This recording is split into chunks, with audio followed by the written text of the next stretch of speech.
Yusuf,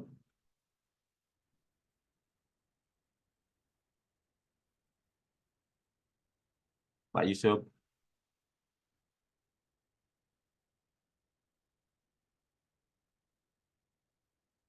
Pak Yusuf.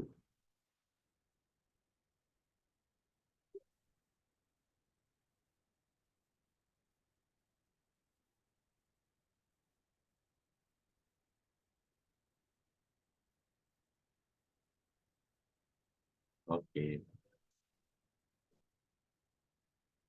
Pak Yusuf di di start dulu aja ya. Nanti aku nyusul. Siap, Pak Agung. Hujan nih. Iya, Jan. Ya ya, ya wes. Sampean start dulu. Nanti mungkin sekitar 10 menit aku tiba di sana. Mobilnya baru datang tuh. Oke. Ini yang baru join baru 4 orang. Yang di offline. Offline belum ada. Yang di offline belum naik. Loh, di lantai berapa? Di lantai 3, Pak. Lantai 3 ruang kelas 1. Oh, itu. Ya ya ya. Ya wes. Yang TI belum masuk ke ini. Kemarin udah tak sebar ke grup sih. Udah kita mulai tunggu apa ya? 2 menit lagi ya. Ya ya ya wes. Aku tak siap-siap dulu ya. Ya.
Online.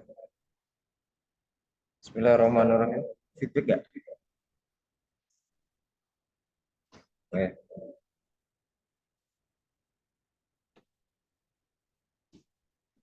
Baik, kita bisa mulai ya.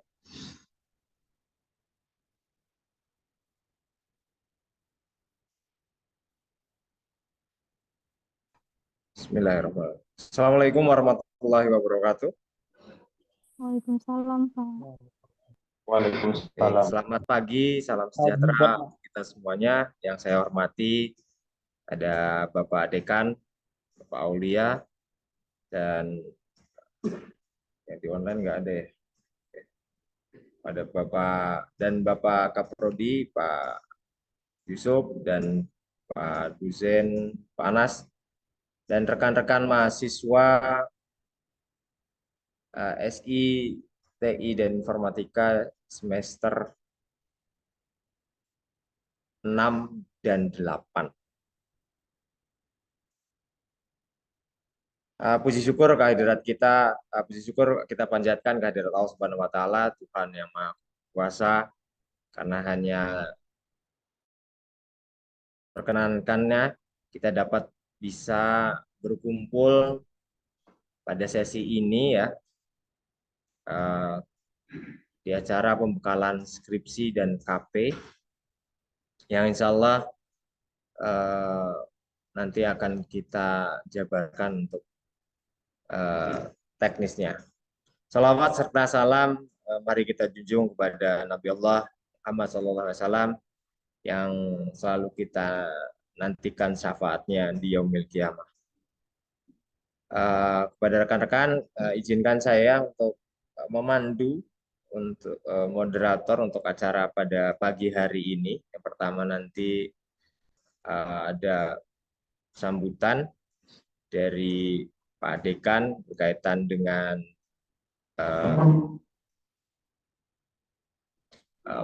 proses untuk terakhir, misalkan ada skripsi dan sebagainya.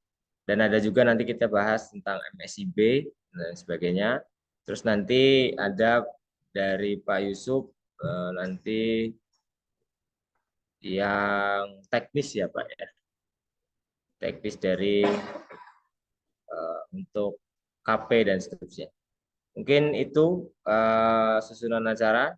Mari kita buka dulu acara pada pagi hari ini. Mudah-mudahan diridhoi Allah Subhanahu wa taala dengan bacaan basmalah bersama-sama. Bismillahirrahmanirrahim. Untuk acara yang kedua saya tujukan kepada Bapak Dekan, kepada Bapak Aulia, saya persilahkan.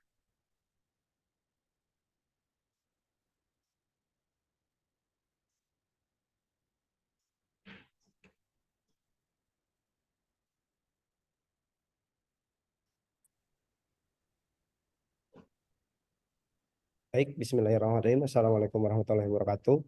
Waalaikumsalam. Pada kesempatan yang berbahagia ini, di penghujung semester 8, berarti terima kasih banyak teman-teman sudah bergabung di ITTS.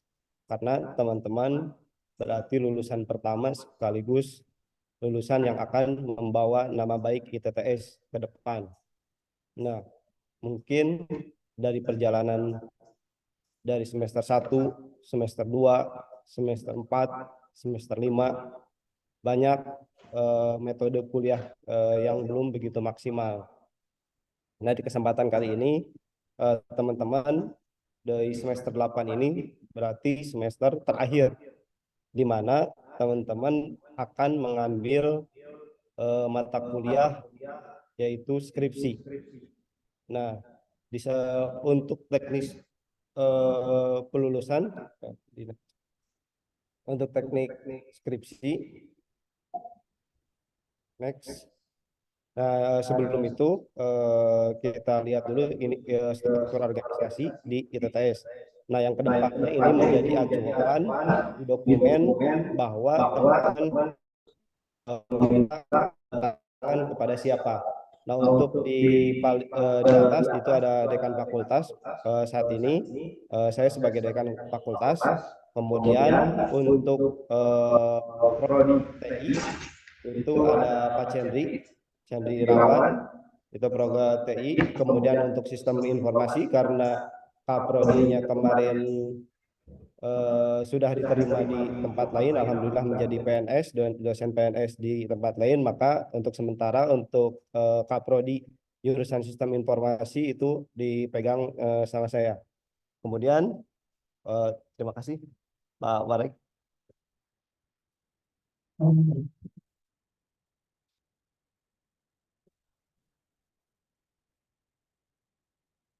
Kemudian yang ketiga yaitu Kaprodi Informatika, di mana Kaprodi Informatika yang sebelumnya Pak Akbar sekarang digantikan oleh Pak Yusuf.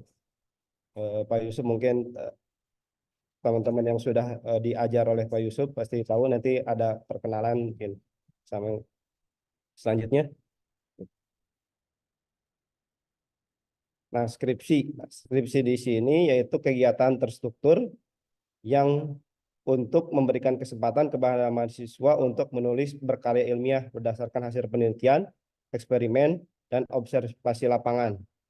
Kemudian skripsi ini adalah mata kuliah syarat untuk menyelesaikan studi di ITTS. Selanjutnya. Nah, untuk teman-teman bisa mengikuti skripsi, itu ada tahapannya. Yang pertama, poin A, yaitu telah menyelesaikan kegiatan perkuliahan minimal semester 7. Jadi dari 1 sampai 7 diikutin. Kemudian yang kedua, jumlah SKS yang telah dicapai secara kumulatif 85% dari total SKS. Kita hitung yaitu 122 SKS dari total SKS program studi. Yang selanjutnya, poin B, yaitu terdaftar pada semester yang bersangkutan. Nah, jadi selain yang tadi menyelesaikan, teman-teman harus terdaftar dan statusnya tidak cuti. Selanjutnya, poin C, masuk ke syarat yudisium, memiliki indeks prestasi kumulatif 2,0, tidak ada nilai E. Kenapa demikian? Karena untuk teman-teman bisa lulus, ini demi teman-teman semua, nanti kalau diluluskan dengan IPK 2 di dunia pekerjaan itu nggak dianggap, apalagi di CPNS minimal 3 gitu ya. Ini sebenarnya demi kebaikan teman-teman semuanya, kenapa kita mengasih standar di atas 2. Bisa aja sebenarnya dikasih diluluskan 1 gitu, tapi kan nanti nyesel di akhir, jadi nggak bisa kemana-mana, nggak bisa daftar. Nah, nanti tidak ada nilai E gitu, karena yang namanya kuliah gitu, yang namanya melamar pekerjaan ada yang dibutuhkan nilai, ada yang tidak dibutuhkan nilai. Tapi untuk kondisi-kondisi tertentu seperti kepada ngelamar BUMN, kemudian CPNS, itu nilai diperlukan, IPK diperlukan. Nah, takutnya teman-teman nanti ada yang bercita-cita kerja di BUMN, kemudian melamar CPNS, nyesel. Karena kalau udah lulus, nggak bisa nanti diedit nilainya, diganti, Pak, saya mau daftar PNS, ini nih IPK saya 2, banyak nilai E. Itu. Tapi lain halnya ketika teman-teman mau berkarir, entrepreneur, itu nggak ditanya mau lulusan SMA, mau nggak punya ijazah, mau nggak punya apa-apa, itu beda gitu, beda kasus. Tapi kita berbicara ke depan, kondisi real di lapangan, emang nilai diperlukan, ijazah masih diperlukan. Gitu. Selanjutnya.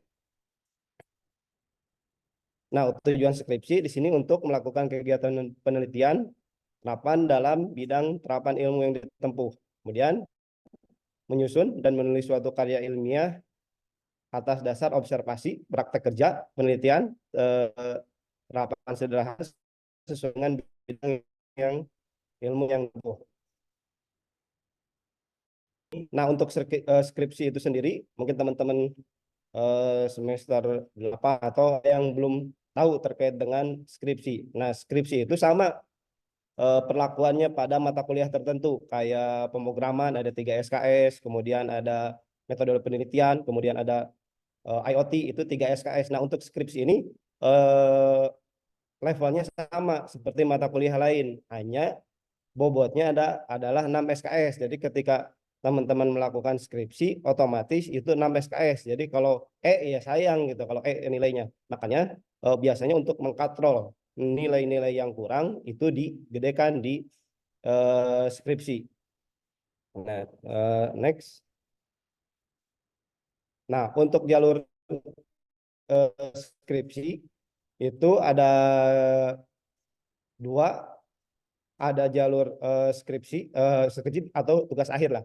Itu ada dua untuk kelulusan itu. Ada yang pertama laporan skripsi, nanti ada tahapan-tahapannya, ada template-templatenya terkait penulisan skripsi itu bagaimana, kemudian cara penulisannya bagaimana, nanti dijelaskan lebih detail. Kemudian untuk kelulusan itu ada yang non skripsi. Nah, untuk jalur non skripsi itu ada beberapa cabang. Contohnya teman-teman, saya nggak mau pakai skripsi pusing karena dengar pengalaman yang sudah lulusan S1 itu nyusun bab 1, bab 2, bab 3 ribet gitu. Ternyata di kampus ITTS sudah menerapkan jalur skripsi.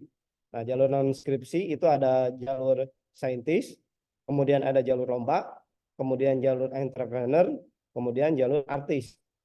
Next. Nah, untuk materi skripsi, untuk jurusan S1 Teknologi Informasi, yaitu jadi bisa memilih di antara poin-poin tersebut. Ada Embedded System Engineer, kemudian ada Data Scientist, kemudian ada Administrator Sistem Jaringan, kemudian ada Administrator Database, kemudian ada Sistem Analis, kemudian ada Integrator IT. Lanjutnya.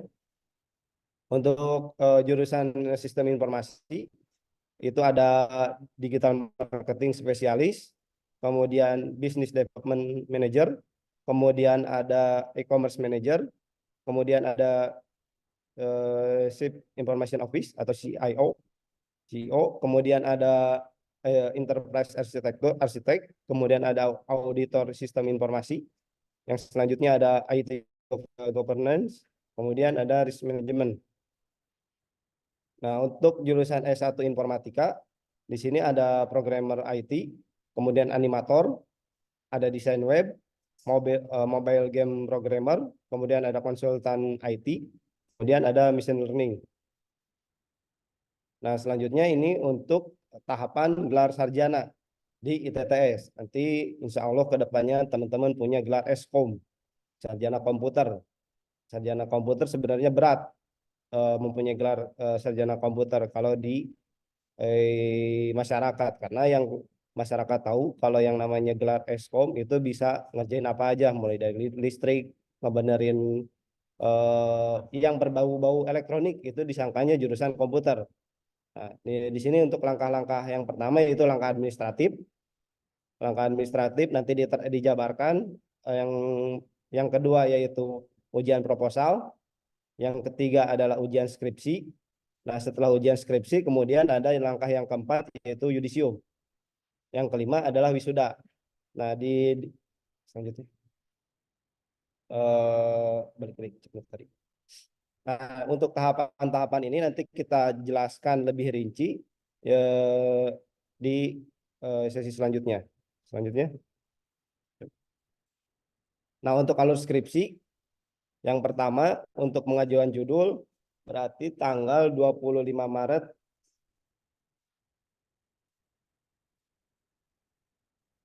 Nah, untuk pengajuan judul, bisa diajukan tanggal 25 Maret, berarti nanti minggu depan, tanggal 25 Maret, sampai dengan 3 April.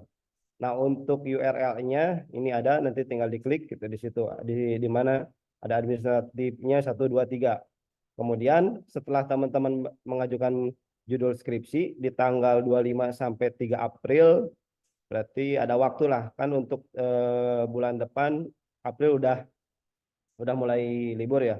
Jadi diharapkan minggu besok tanggal 25 itu teman-teman sudah mengajukan judul. Tanggal 5 karena kita online masih bisa lah secara administratif. Kemudian yang ketiga yaitu proses bimbingan. Dari selesai pengajuan sampai 20 Juli itu proses bimbingan. Selanjutnya dari 6 Mei 6 Mei berarti hari Senin sampai tanggal 8 Mei itu pengajuan ujian proposal. Pengajuan. Jadi sebelum yang pertama tadi proposal, terus judul dan lain sebagainya. Nah, di tanggal 6 Mei itu di bulan selanjutnya berarti ada waktu 1 bulan itu pengajuan ujian proposal. Kenapa dilakukan pengujian ujian proposal? Karena kita kan sebagai mahasiswa baru atau lulusan baru, takutnya teman-teman salah dalam membuat membuat karya tulis. Nah, kalau bisa aja sebenarnya kita tidak melakukan ujian proposal, tapi nanti ke depannya takutnya teman-teman di sidang nggak ada di pembimbingan lah di proposal dicoret semuanya, makanya perlu dilakukan ujian proposal. Kemudian yang kelima yaitu sidang ujian proposal. Nah, sidang ujian proposal ini diharapkan yang tadi pengajuan proposal kemudian disidang. Nah, di sidang ini jangan beranggapan bahwa nanti di sidang gimana gitu. Kita berpositif thinking aja. Berarti ujian proposal di sini sebenarnya demi kebaikan kita bersama. Yang tadi saya bilang, jadi untuk di sidang biar nggak dicoret semuanya dari bab 1 sampai bab 5 gitu, bab 4. Nah, kalau udah diujikan minimal sudah dikoreksi. Nggak mungkin nanti di akhir dicoret semuanya. Kemudian yang ketujuh, ujian skripsi. Yang tadi yang kelima itu sidang proposal. Kemudian yang 6, 15 Juli, 20, 15 Juli sampai dengan 20 Juli pengajuan ujian, pengajuan jadwal ujian. Kemudian yang ketujuh, 8, ujian skripsi. Nah, sekarang ujian skripsinya benar-benar gitu diujikan apa yang ditulis oleh teman-teman.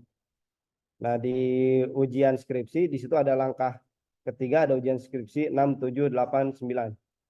Selanjutnya. Nah, setelah diujikan, kemudian nanti pasti ada yang namanya revisi. Nggak mungkin nggak ada revisi, minimal paragraf gitulah.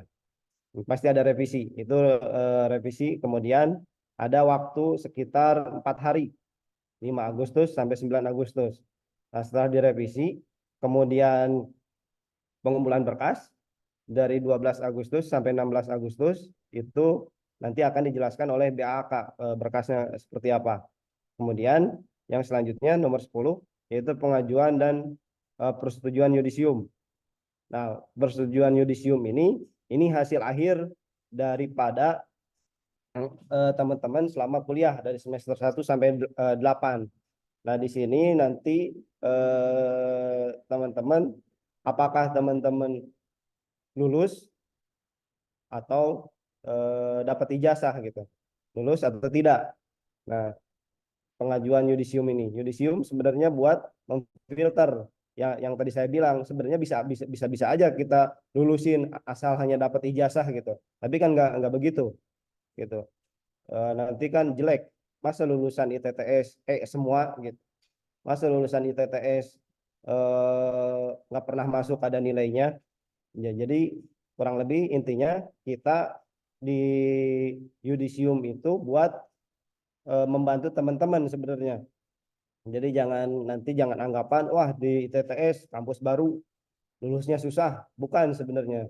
Ya nanti takutnya nyesel kalau udah dikeluarin ijazahnya pas ngelamar ini nilainya semuanya nggak bisa kemana-mana. Nanti ujung-ujungnya jualan ya percuma gitu. Kalau ujung-ujungnya jualan, kalau jualan sih nggak apa-apa, itu kan alternatif lain. Yang minimal nanti kalau teman-teman udah berkeluarga jadi anaknya wah bapak nilainya A semuanya B, kalau kan malu gitu. Jadi itu tujuan yudisium. Kemudian proses yudisium 2 September sampai 6 September. Ini proses 2 September sampai 6 proses yudisiumnya. Next. Nah, untuk panduan skripsi ini ada bisa di-scan. Di situ ada lengkap panduan skripsi. Tadi kan ada jalur artis, ada jalur dan lain sebagainya, itu bisa dibaca. Nah, kalau masih ada terkendala terkait dengan informasi lainnya nanti bisa ditanyakan ke kaprodinya masing-masing. Dan Nah, untuk yang sementara, yang sekarang yang bisa mengikuti skripsi itu untuk jurusan informatika ada 12 total 12 orang. Nah, di sini ada yang warna merah. Contohnya Reja, dia bisa melakukan skripsi, tapi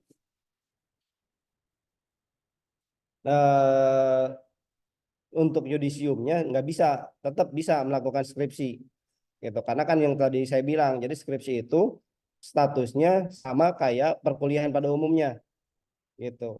Jadi masih bisa melakukan skripsi, tapi untuk yudisium itu belum bisa memenuhi, jadi belum bisa lulus. Jadi harus diperbaiki dulu nilai-nilainya, nilai E-nya. Kemudian belum KP dan lain sebagainya.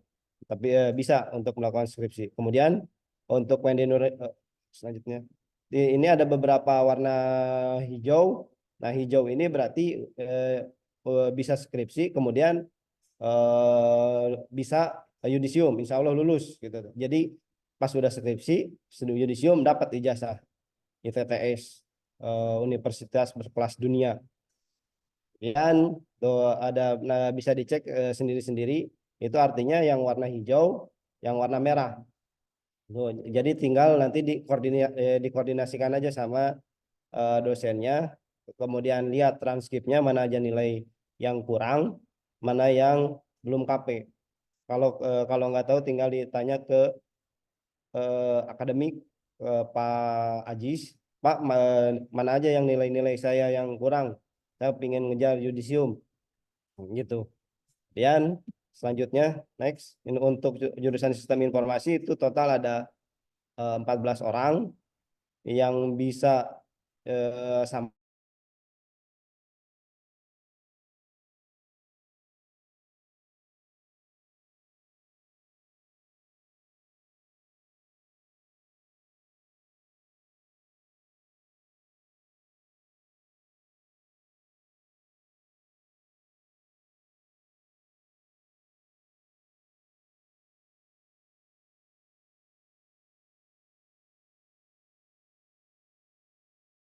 kalau yang kondisional itu tuh.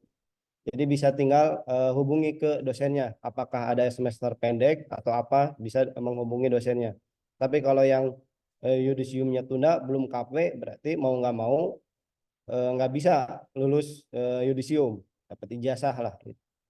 Dan next selanjutnya. Nah, untuk jurusan teknologi informasi ini ada tujuh orang yang belum bisa yudisium karena statusnya belum KP, kemudian banyak kemudian misbah contohnya ada ulang ke semester 4. Jadi pada intinya untuk pembahasan sekarang semuanya semester 8 untuk mengikuti skripsi bisa, tapi tidak bisa lulus karena ITTS belum bisa meluluskan karena syarat-syaratnya yaitu tadi ada nilai E dan belum KP. Jadi kalau nilainya E ya jelek lah, percuma. Nah, selanjutnya mungkin untuk pembahasan kali ini saya cukupkan. Mungkin nanti kita bahas dalam sesi diskusi. Terima kasih banyak. Wassalamualaikum warahmatullahi wabarakatuh.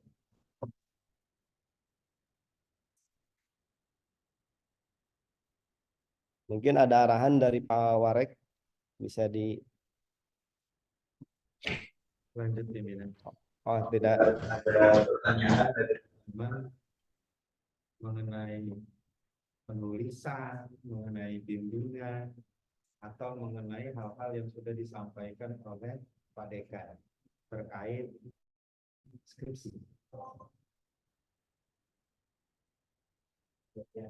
Oh, biar on air. Iya,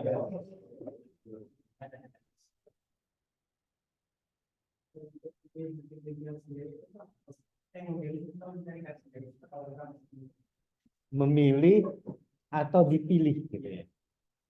Untuk saat ini teman-teman bebas memilih tema judul skripsi, bebas juga memilih pembimbing skripsi.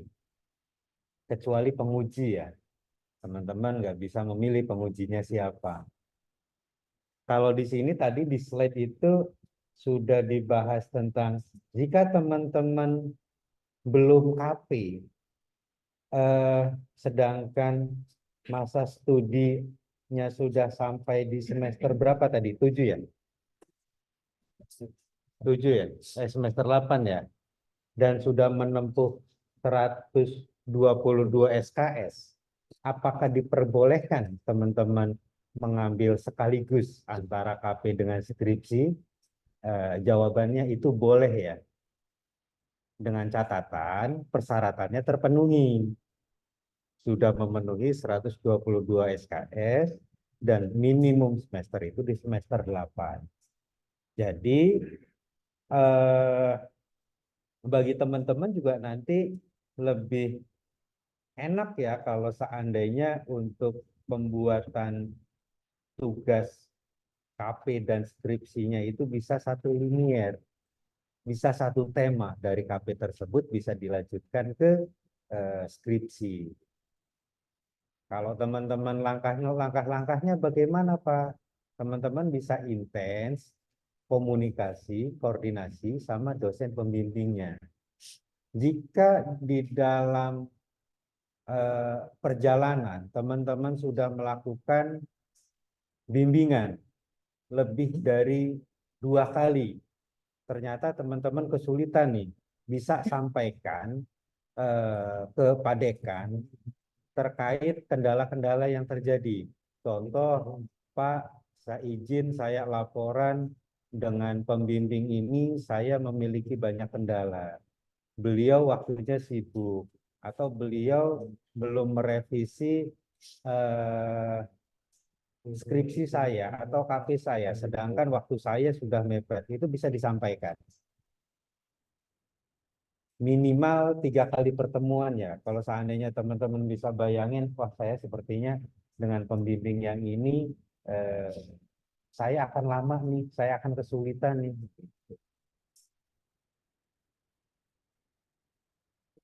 Ya, dosen pembimbingnya ada kriteria bagaimana dan jadwal pembimbing jadwal untuk pembinaan dosen pembimbing itu juga tidak.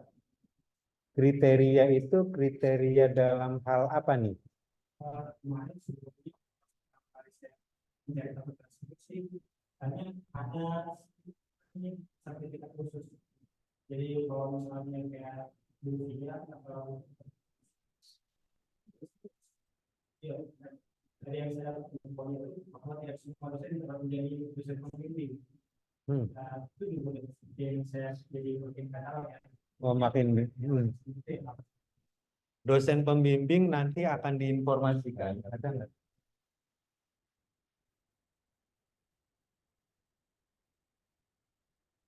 Nah ini. Nah, dosen pembimbingnya sudah disiapkan, teman-teman boleh memilih dari nama-nama yang tertera di Google Form ini ya. Kalau yang nggak tertera di Google Form ini, berarti beliau tidak bisa membimbing. Gitu ya. Namanya yang tertera di sini.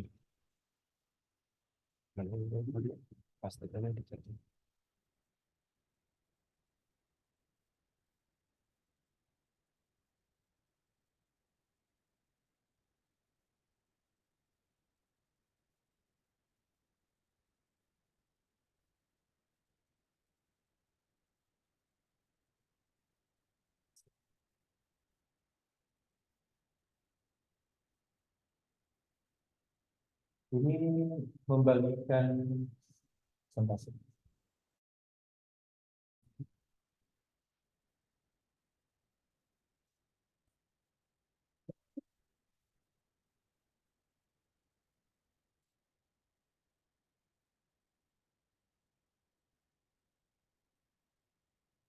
Oh, ada yang ditambahkan pimpinan?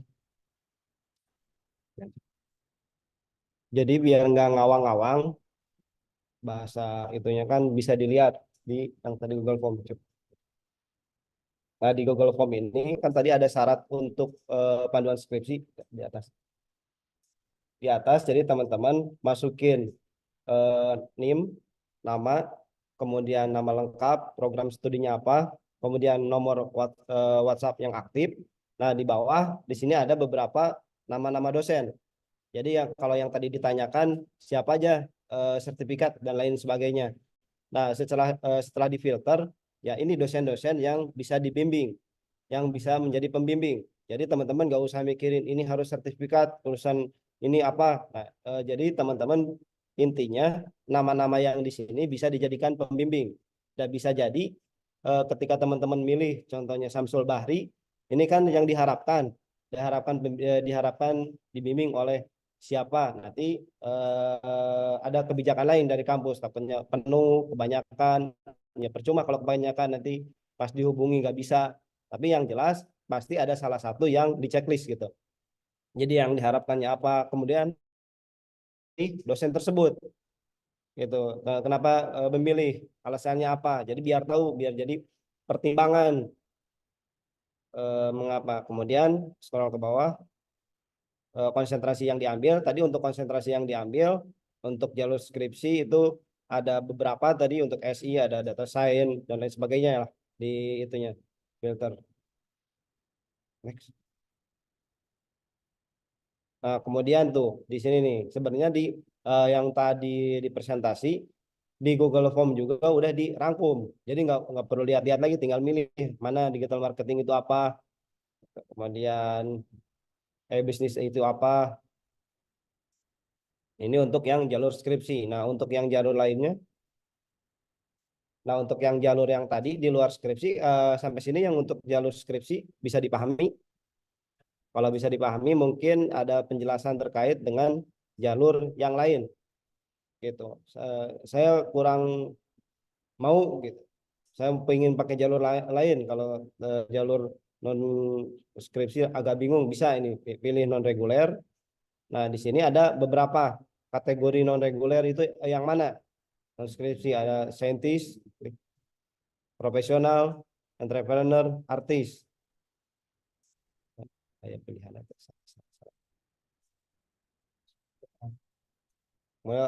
Terus untuk mendukung jalur non skripsi itu ditambahkan file itunya, unggahan dari prodinya.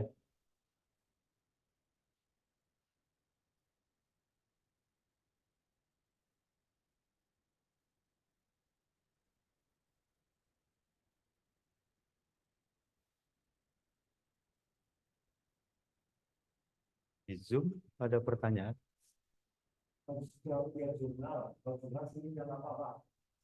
Saintis.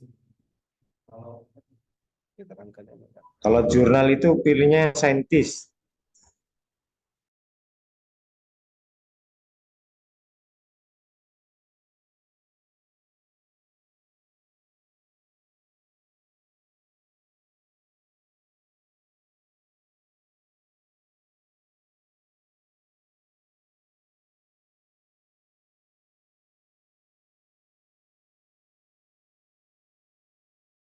Nah, untuk di luar skripsi yang diterangkan, tadi kan ada jalur-jalur yang lainnya, itu bisa menghubungi kaprodinya masing-masing. Nanti dijelaskan, itu pakai jurnal, Sinta berapa, jadi nggak asal-asal jurnal. Kalau bikin buku, bukunya yang mana, bisa jadi kan kalau bikin buku, udah aja bikin ngeprint sendiri, cover sendiri, namain penerbit Reja, bisa aja sebenarnya. Tapi kan ada standarnya. Bukunya itu kalau jalur buku bisa bukunya terdaftar di asosiasi. Kemudian kalau jurnal itu standar di ada kan yang namanya jurnal itu ada Sinta 1, Sinta 2, Sinta 3, Sinta 4. Gitu ada standarnya, standar minimum. Kalau nggak dibatasin seperti itu yang tadi saya bilang. Jadi bikin website sendiri jurnal, upload sendiri, bikin sendiri, ya semuanya bikin sendiri. Jadi nggak ada standarnya. Nah, untuk hal yang tadi tinggal dihubungi ke kaprodinya masing-masing. Sebenarnya ada panduannya.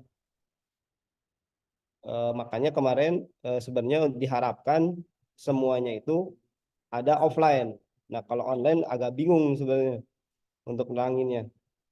Lain.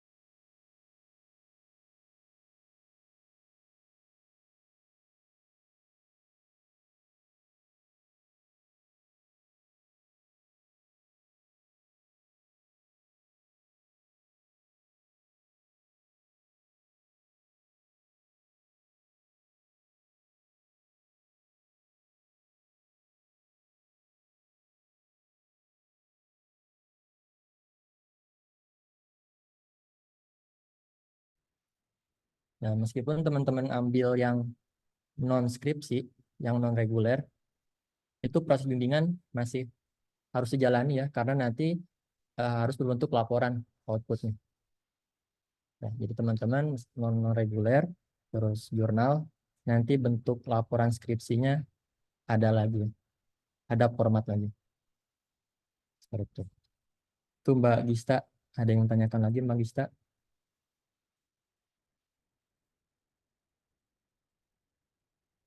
Mungkin dijelaskan dulu deh. Oh. Saintis, profesional, entrepreneur, sama artis. Perbedaan antara saintis, profesional, entrepreneur, dan artis. Kalau saintis itu, mungkin teman-teman sudah pernah mendengar dari Prof. Ono. Saintis itu jurnal yang pertama, yang kedua buku. Jadi yang mau jalur buku itu masuk di saintis. Nah, terus kalau profesional itu yang bekerja di perusahaan berskala besar ya, nasional. Itu boleh diajukan. Terus jalur yang ketiga adalah entrepreneur. Ini maksudnya adalah startup. Kalau teman-teman punya startup, silakan diajukan ke Kaprodinya, nanti akan ada persyaratan. Dan jalur artis ini kalau teman-teman punya followers di Instagram atau di YouTube-nya lebih dari berapa Kak? Apa ya? Followers. Oh, intinya mah followernya banyak, teman-teman ada report pendapatan, endorsement, segala monetize. macam gitu. Teman-teman boleh mengajukan, tapi tetap ditulis. Teman-teman sampai mendapatkan follower banyak itu perjalanannya seperti apa? Prosesnya bagaimana? Sampai mendapatkan endorse itu seperti apa? Penghasilannya berapa?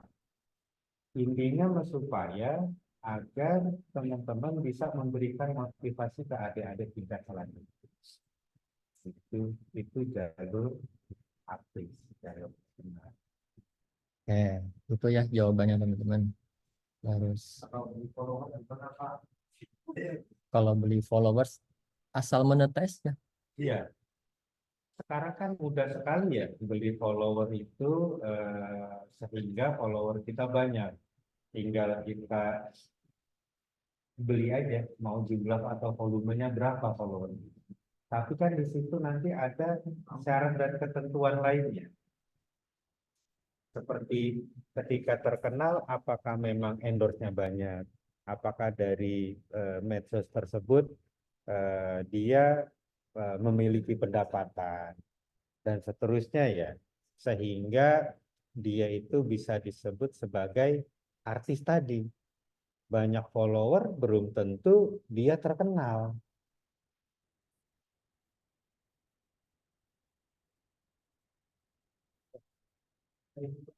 Nah, yang non reguler untuk pemeriksaan awalnya itu kita memiliki juga pembimbingnya dan juga untuk sistematikanya dalam sistem non reguler itu kita harus mengetahui atau Tetap ada pemilihan, tetap teman-teman memilih pembimbingnya.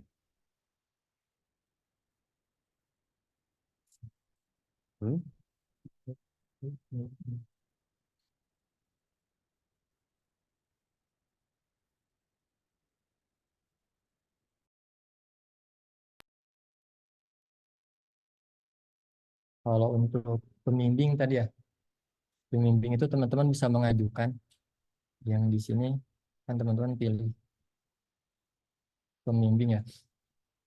Dan di sini misalnya teman-teman pilih Pak Samsul, bisa jadi nanti pas Kaprodi udah di filter, bisa jadi Pak Aulia itu kebijakannya. Yang jelas di sini silakan teman-teman pilih dosen pembimbing, terus alasannya kenapa pengen dosen itu. Ada pertanyaan lagi? Zulfa tadi sudah terjawab ya, Zulfa. Apa bedanya yang reguler sama non reguler? Dari Mas Doni, pembimbing maksimal berapa? pembimbing itu maksimal 2 dan minimal 1. Ya, minimal teman-teman akan dibimbing oleh 1 pembimbing dan maksimal ada 2 pembimbing.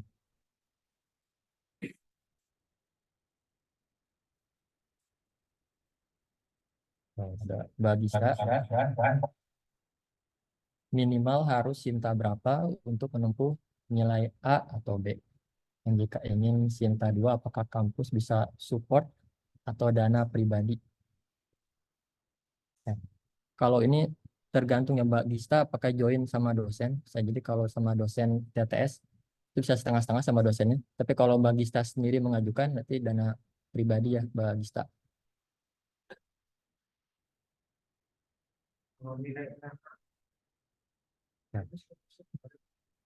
Sebentar ya. Cinta dua.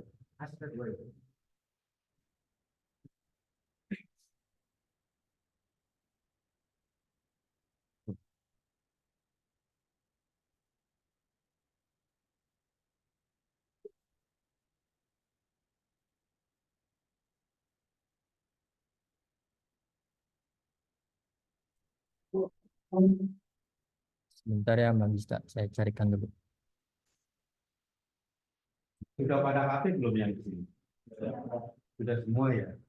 Berarti secara gambaran, secara bayangan teman-teman langkah-langkah penulisan itu sudah tidak bingung lagi kan?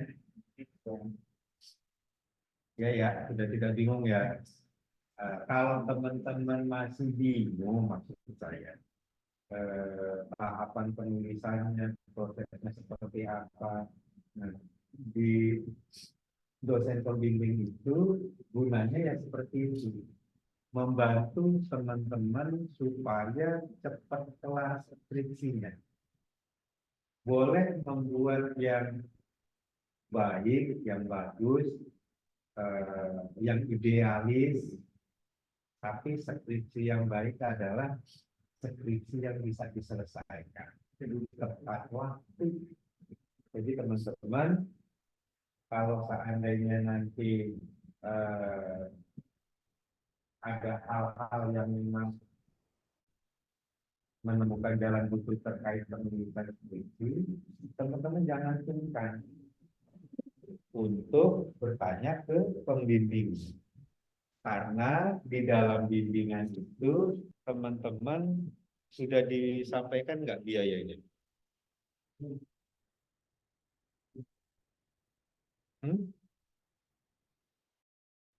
Iya, kan ada ujian. Teman-teman itu membayar dengan nominal berapa persen? 600.000 ya? Iya, kurang lebih sekitar itu. Nanti bisa ditanya di bagian keuangan. Teman-teman harus membayar dengan nominal sekitar 600 atau 650.000. Nah, itu kan nominal dana yang teman-teman harus keluarkan. Jadi, manfaatkan semaksimal mungkin teman-teman berkoordinasi atau berkonsultasi sama pembimbingnya. Jangan sampai teman-teman sungkan, malu, nggak enak, dan seterusnya. Karena teman-teman, kami itu fungsinya membantu teman-teman supaya cepat lulus. Kalau memiliki kendala terkait judul, terkait penulisan, dan seterusnya, teman-teman konsultasikan itu pembimbingnya masing-masing. Kalau ada kendala terkait pembimbing, konsultasikan ke Kaprodi atau konsultasikan ke dekan.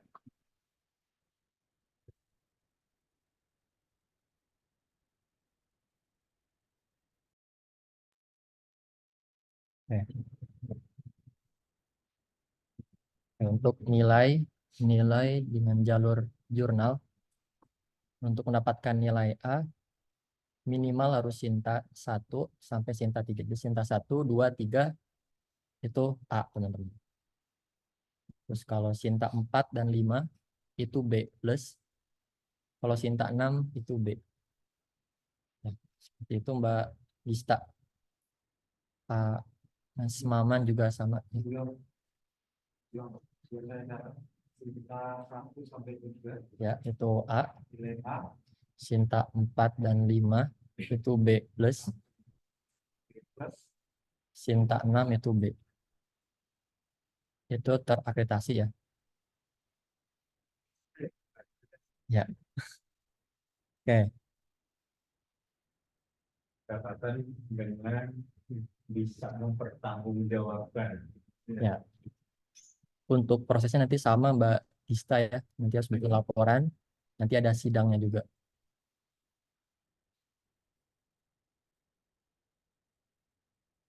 Oh, dijawab bersama Mbak Anin untuk biaya skripsi, betul. Jadi pembiayaan skripsi itu untuk pada waktu ujiannya ya. Pembiayaan 650.000 itu setelah skripsi sama untuk ujian ya, itu kan bayar 600.000-nya pada ujian. Boleh.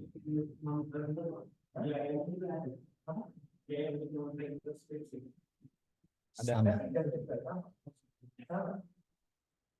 Reguler dan non reguler atau kelas eksekutif itu sama.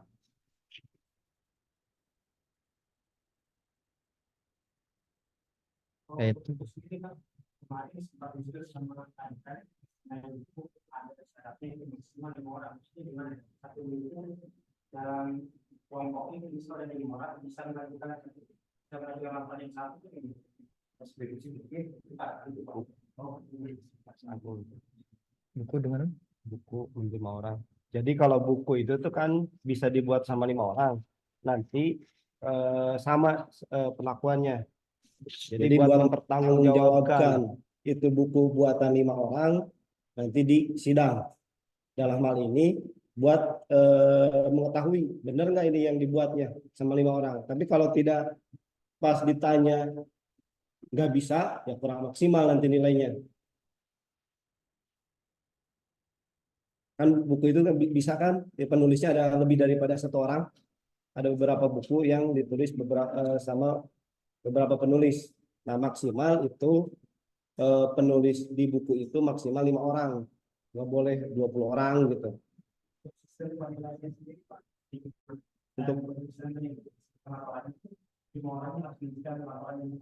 Iya, harus menulis laporannya. Tergantung nanti untuk penilaian bisa jadi beda-beda. Tapi yang jelas kalau yang buku itu pasti lulus lah. Nah, terus terkait nilai dari 5 orang itu ya tergantung nanti pas diujikan lah. Diujikan ini bukan dalam hal lulus atau enggak, udah jelas. Itu kan syarat untuk kelulusan ada skripsi, ada jurnal, ada buku. Nah, kalau teman-teman udah dapat bikin buku atau jurnal, berarti tinggal di pertanggungjawabannya. Pertanggungjawaban. Cuma mempertanggungjawabkan aja sebenarnya. Tapi kalau secara kewajiban udah lulus. Nah, kalau yang skripsi dapat nilainya pas presentasi. Nah, kalau tadi kan untuk format penulisan skripsi dan lain sebagainya sebenarnya tadi udah diterangkan, ada di situ. Ada apa namanya template depan, format huruf dan lain sebagainya. Jangan lupa teman-teman browsing ya. Proses kalau seandainya sudah menentukan nih, saya mau buat buku, saya sudah ada tim, saya sudah ada ide, saya sudah punya judul, harus browsing ya. Proses sampai dia terbit itu kapan? Begitu juga dengan jurnal. Jangan sampai teman-teman itu sudah menulis, sudah membuat karya ilmiah, ternyata terbentur waktu.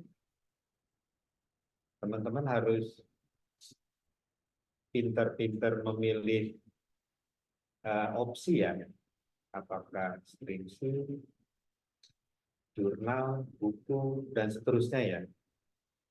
Karena biasanya kalau kayak jurnal sampai terbit itu prosesnya ya lumayan lama. Mungkin begitu pun dengan buku. Kalau teman-teman kira-kira sudah berkoordinasi sama penerbit segala macam, is okay, nggak masalah, lebih bagus. Gitu ya. Paling saya tambahkan, jadi intinya jangan alergi terhadap kata-kata skripsi. Gitu. Aduh, skripsi pusing. Saya mending bikin buku aja. Bikin buku juga nggak segampang itu. Bikin buku juga kan harus terdaftar, kemudian harus ada cetakannya, maksudnya harus ada benar-benar buku, bukan PDF-nya. Itu juga ruwet. Gitu. Kemudian kalau jurnal, yang namanya jurnal, kita semua pasti yang itu bikin jurnal. Cuma jurnal itu ada yang tadi kan ada Sinta 1, Sinta 2, Sinta 3. Nah, Sinta 1, Sinta 2, Sinta 3 itu ada standarnya. Itu nggak bisa kita buat, kemudian tiba-tiba langsung publish. Nah, yang diharapkan di sini berarti kalau bikin buku ya harus ada bentuk bukunya. Kalau bikin jurnal harus ada bentuk jurnalnya, bukan sekedar Pak, jurnal saya udah diterima gitu. Sebenarnya yang tadi dibilangkan itu ya alternatif. Kenapa saya tekankan jangan anti terhadap kata-kata skripsi, ya pengalaman saya sendiri dengar kata-kata skripsi, aduh, bikin bab 1, bikin bab 2, gimana pembimbingnya, gitu, gimana ininya, saya mending bikin buku aja daripada skripsi. Ya, coba aja nanti kalau nggak percaya, searching cara bikin buku, nanti ada revisi penerbit, malah menurut saya lebih pusing daripada skripsi. Nah, kalau skripsi ya kan internal kita lah, ya terus ada proses bimbingan. Nah, kalau bikin buku los kitanya gitu sama pembimbing susah. Terus kalau bikin jurnal sama kayak jurnal juga, ya yang pertama harus berbayar gitu, harus berbayar. Sebenarnya tidak ada yang lebih mudah, tidak ada yang lebih sulit. Terus tadi yang bilang saya pakai follower, beli follower, ya nggak semudah itu. Follower juga harus jelas-jelas. Di sini kan artis dalam hal ini tadi poin-poinnya diantaranya ada followernya banyak. Nah, follower banyak itu di situ harus bisa menghasilkan bahwa kamu ini benar-benar artis. Saya udah punya follower 10 juta. Kan yang namanya udah punya follower 10 juta berarti biasanya dapat uang.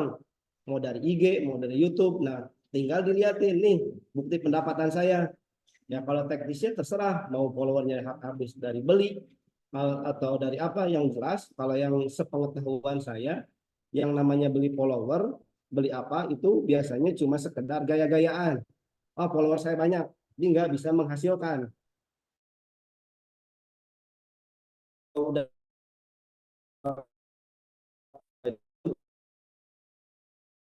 jadi ada yang kan udah diakui sama YouTube. Satu centang apalah, intinya bisa dibuktikan bukan hanya sekedar jumlah, tapi benar-benar bahwa dia itu benar-benar terkenal. Itu balik lagi kepada masing-masing yang tadi disampaikan sama Pak Warek. Jadi sebelum kita memilih pilihan mau jalur artis, mau jalur skripsi, mau jalur apa, pilih yang benar-benar gitu. Jangan sekedar pengetahuan diri sendiri. Skripsi susah, ini bikin buku aja gampang gitu. Jadi pilih tema, pilih jenis yang sesuai kemampuan menurut teman-teman. Kalau yang terbiasa bikin buku ya bikin buku, tapi jangan sampai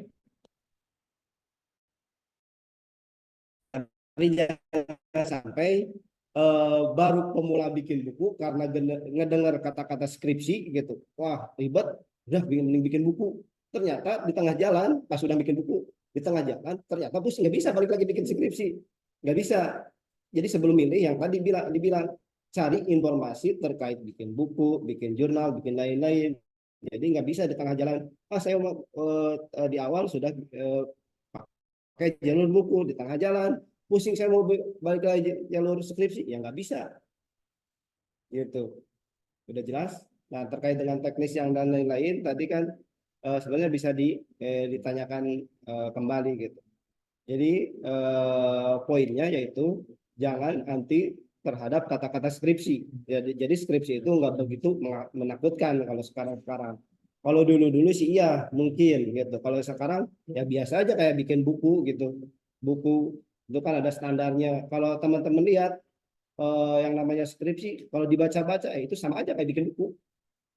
Kalau bikin buku itu kan kayak yang aksesnya kita sendiri internal. Kalau bikin skripsi, kalau perawat kan sama, ada bab 1, penulisan buku juga sama. ada bab 1. Cuma kalau buku harus butuh dicetak banyak. Jadi si penerbit juga mikir-mikir gitu. Kalau kita contohnya ngambil bikin buku, isinya juga cuma gini, ya percuma. Kita capek-capek bikin buku banyak, ternyata kata penulis, kata si penerbit, ini mah bukunya tidak layak. Apain? Kalau menurut kita, oh bagus-bagus, ya percuma kan yang diminta kampus itu buku sudah terbit. Gitu. Mungkin itu. Ada lagi yang ditanyakan? Ada tambahan, pimpinan?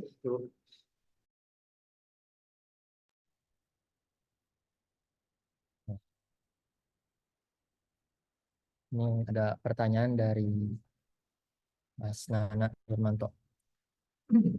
Kami dapat SKL-nya setelah perselisihan di bulan September atau setelah ujian skripsi di bulan Juli. Untuk SKL dapat setelah proses yudisium ya. Itu Mas Nana. Ya, mungkin saya sedikit mengulas ya tentang yang teknis penulisan.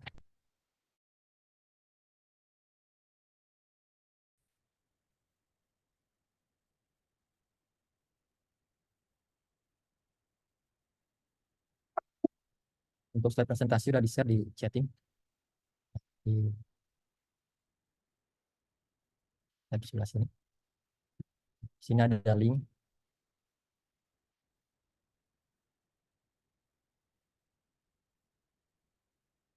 Oke, yang pertama teman-teman buka adalah buku pedoman penyusunan laporan skripsi.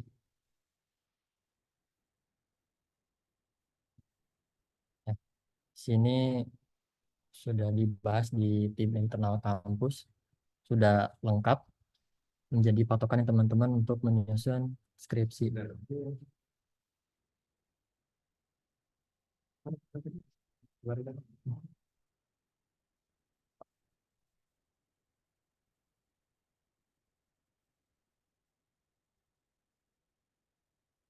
Ini adalah pedomannya.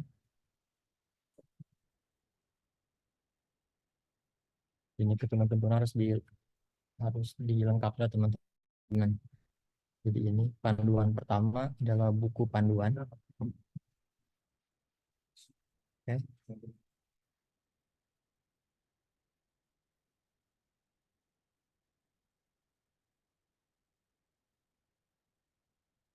Untuk buku panduan, terus untuk template script ada di sini. Silakan di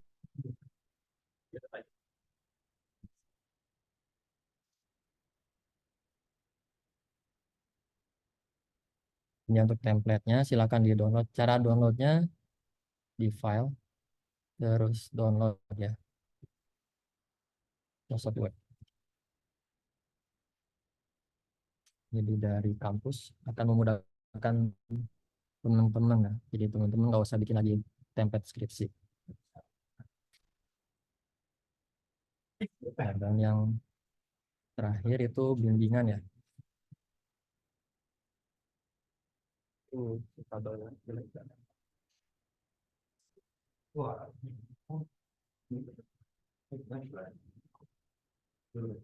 Nah, di sini ada template kartu bimbingan laporan skripsi. Nah, jadi ini harus dibawa, harus ditandatangani oleh dosen pembimbing setiap kali teman-teman bimbingan. Dan di sini ada ketentuan minimal teman-teman harus bimbingan sebelum ujian proposal itu 4 kali. 4 kali sebelum proposal plus 4 kali sebelum skripsi. Jadi untuk dapat ujian skripsi minimal 8 kali bimbingan. Ini itu untuk panduan ya.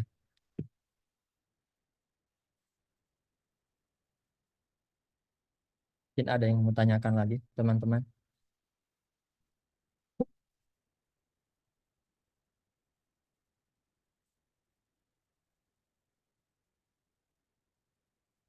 Kalau tidak ada, saya kembalikan ke Pak Chandri. Silakan Pak Chandri.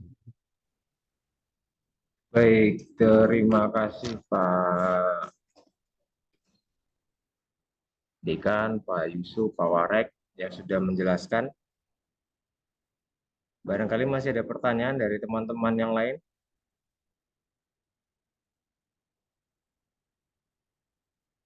Oh, maaf baru join Mas Farhan ya. Prosedur pengambilan skripsi dan siapa pembimbing skripsi dapat info dari mana ya? Linknya itu tadi ada di yang sudah disampaikan ya. Sebentar, saya share lagi linknya. Sebentar.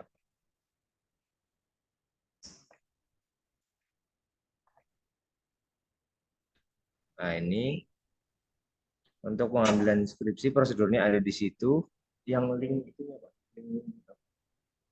Sebentar, ini Mas Farhan ini semester berapa ini? Ini Google Drive. Nah, itu di copy aja, Pak. Ya. Nah, ini panduannya Mas ada Farhan, di sini. itu KP sama skripsi beda loh, Mas. Kalau KP itu semester 6, Mas Farhan semester berapa? Kalau skripsi semester 8, jadi nggak bisa ngambil. Nggak bisa ngambil di momen ini. Nanti yang jam 2, Mas. Semester 6 belum boleh ngambil skripsi. Nggak bisa, Mas, karena belum KP, Mas Abah, kalau nggak salah datanya ya.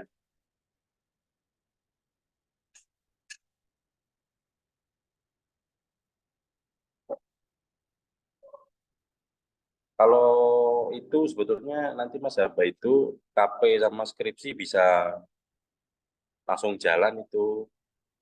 Boleh, boleh, tapi harus bareng itu. Kalau nggak bareng nggak boleh. Tapi udah, nanti prosedurnya sama Kaprodinnya ya. Kemarin udah dibahas itu.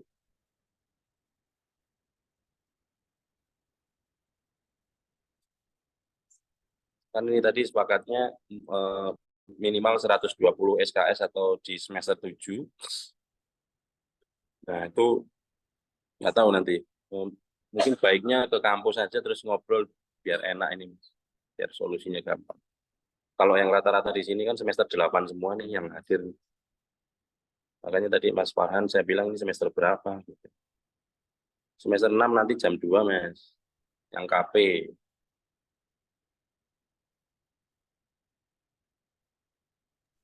Tapi kalau Saya mau tanya Pak, untuk pemilihan dosen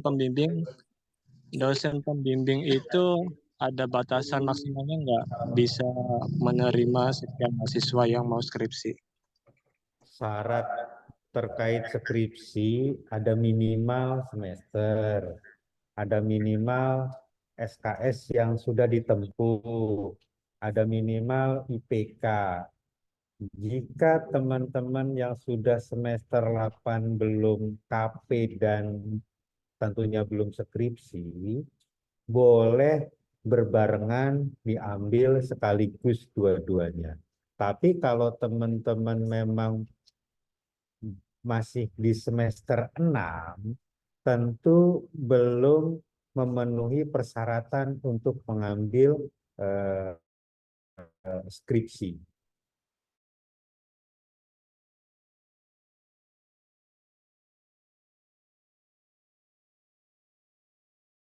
KP atau iya, gitu ya teman-teman.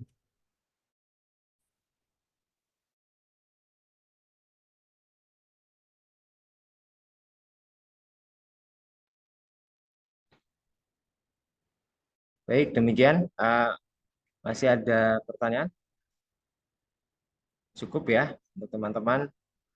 Jadi itu tadi sudah dirangkum untuk syarat mengambil skripsi gitu ya. Kalau untuk KP nanti kita bisa dibicarakan di jam 2 ya. Jadi tadi saya mau ulas lagi kesimpulannya. Yang penting teman-teman dalam memilih di Google Form yang memilih antara skripsi ataupun non skripsi itu harus dipikirkan betul matang-matang ya.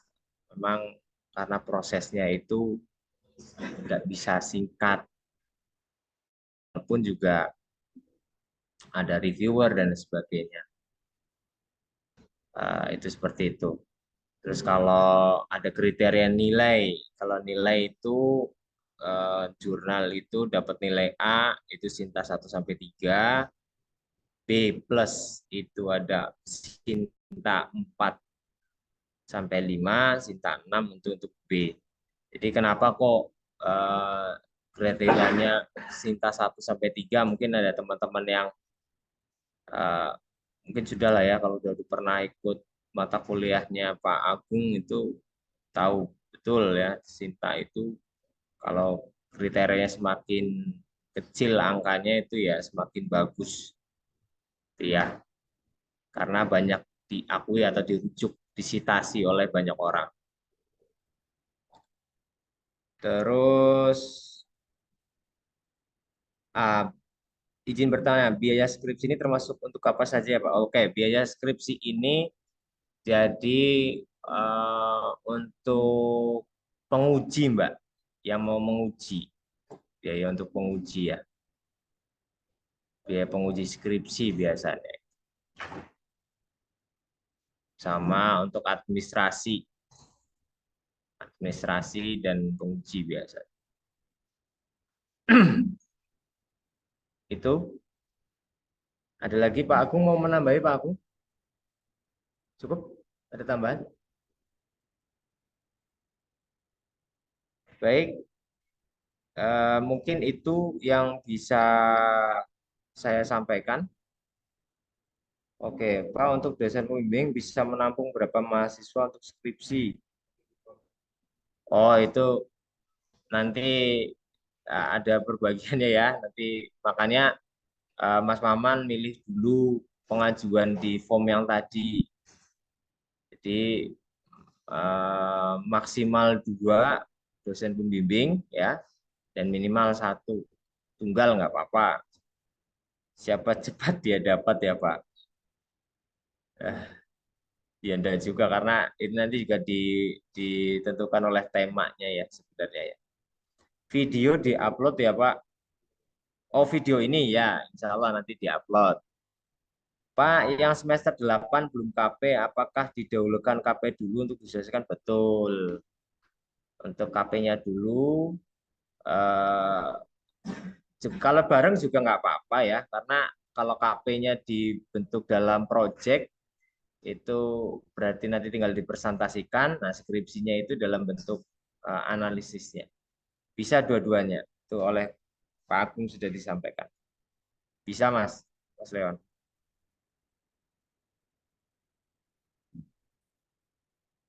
Ya. Ada lagi pertanyaan? Ini sesi pertanyaan, silahkan sebelum kita tutup. Masih ada pertanyaan lagi? Pak, kalau Atau tadi untuk kasih ada yang mau duit, disampaikan lewat video, silakan raise hand.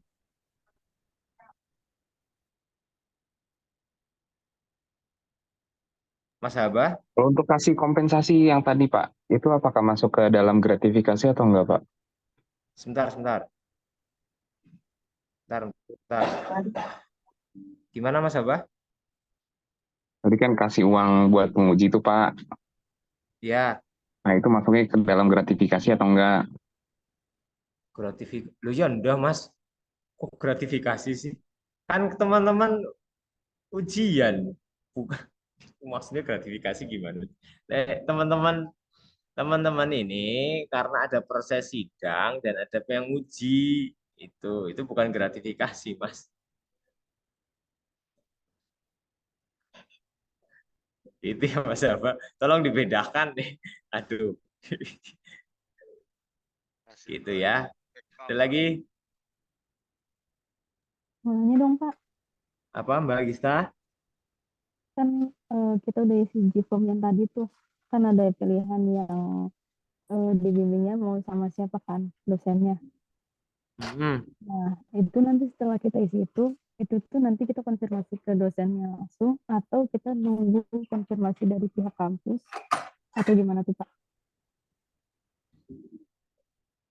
Jadi kamu milih dosen terus ada konfirmasi gitu ya? Iya, kita konfirmasi dulu kalau dia bersedia atau kan tadi kan dibilang kan sebelumnya kalau misalkan kita udah milih nih misalnya Pak Samsul, nah ternyata dari udah terfilter dari kampus, Iya, terus kan ternyata setelah aku itu sama si B beda nih Pak. Nah terus itu konfirmasinya gimana gitu loh. kumpulin sama dosen itu. Oh, baik. Oke, baik. Mbak Gista, terima kasih pertanyaannya. Jadi setelah nanti teman-teman memilih dosen pembimbing, ya pembimbing satu atau ada dua dosen, nanti di tanggal 5 ya Pak ya. Di tanggal 5 itu nanti ada info untuk pengumuman dosbing dari masing-masing mahasiswa atau mahasiswi. Begitu ya. Nanti yang diumumkannya dari Kaprodi, tiap Kaprodi. Itu Mbak Gista. Oke Pak. Terus kalau misalnya yang nggak di luar di list tadi di GPOM itu kita kita nulis alasannya gitu ya Pak. Misalkan aku sama Pak Akbar kan karena ya supportnya apa sampai Sinta 2 tuh Pak Akbar Pak gitu. Berarti itu harus jadi tertera ya alasannya. Gimana Mbak? Maksudnya Kan iya kan di situ kan ada tuh list yang dosen pembimbingnya nih. Nah di bawah itu kalau misalnya kita nggak milih yang ada di list itu, opsinya kita kan tulis sendiri tuh Pak nama dosen pembimbing yang kita mau siapa kan. Nah itu ada disertakan juga tuh alasannya gitu. Nah itu boleh kan ya Pak?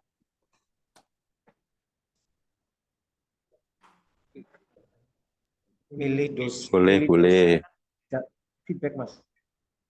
Boleh. Maksudnya Mbak Gista itu mungkin Pak Akbar gak ada di situ. Iya betul Pak, nggak ada Oh, soalnya. karena nulisnya bareng sama Pak Akbar, ngono toh. Ya ditulis dulu aja. Di others ditulis dulu, misalnya Pak Akbar, baru nanti dospemnya apakah masih tetap atau berubah nanti setelah tanggal 5 ya. Oke Pak.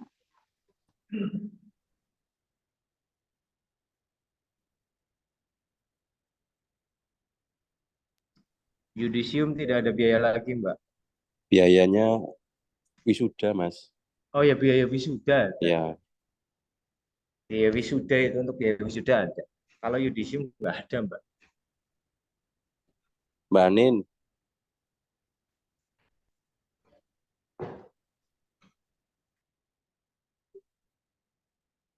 hah? Lah ya makanya dikonfirmasi Mbak Anin. Mana ini?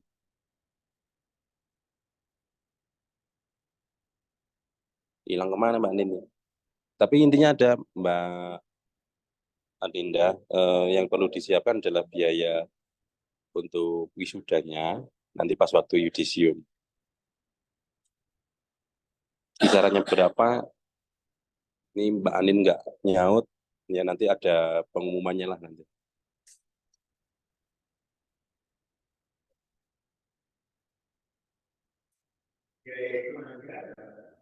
Hmm.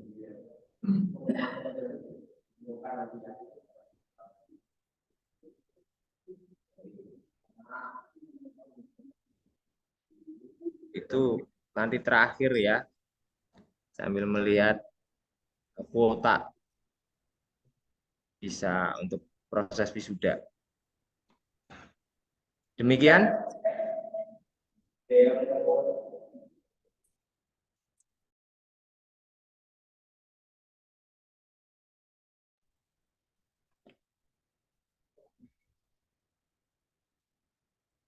Ada yang mau ditanyakan lagi? Silakan.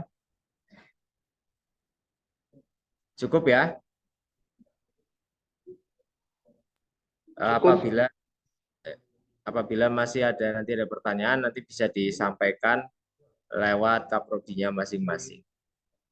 Gitu ya. Demikian untuk pembukaan pada pagi hari ini. Saya ucapkan terima kasih kepada Bapak Warek yang sudah hadir, ada Pak Toifur, ada Bapak Agung, Pak Dekan, ada Pak Aul, dan Pak Yusuf, Pak Anas juga ini yang online. Dan rekan-rekan semuanya yang sudah hadir pada pagi hari ini, dan yang offline ini, alhamdulillah bisa mewakili ya, 3 prodi ya. Baik. Mungkin itu saja yang bisa saya sampaikan. Terima kasih. Mohon maaf apabila ada kekurangan. Saya tutup dulu untuk sesi kali ini. Assalamualaikum warahmatullahi wabarakatuh. Waalaikumsalam warahmatullahi wabarakatuh. Terima kasih, Pak. Sama-sama. Jangan lupa isi absensinya ya. Oh, NIM-nya email sih, Pak. Ya, sudah diupdate. Sudah diupdate. Diupdate lagi aja.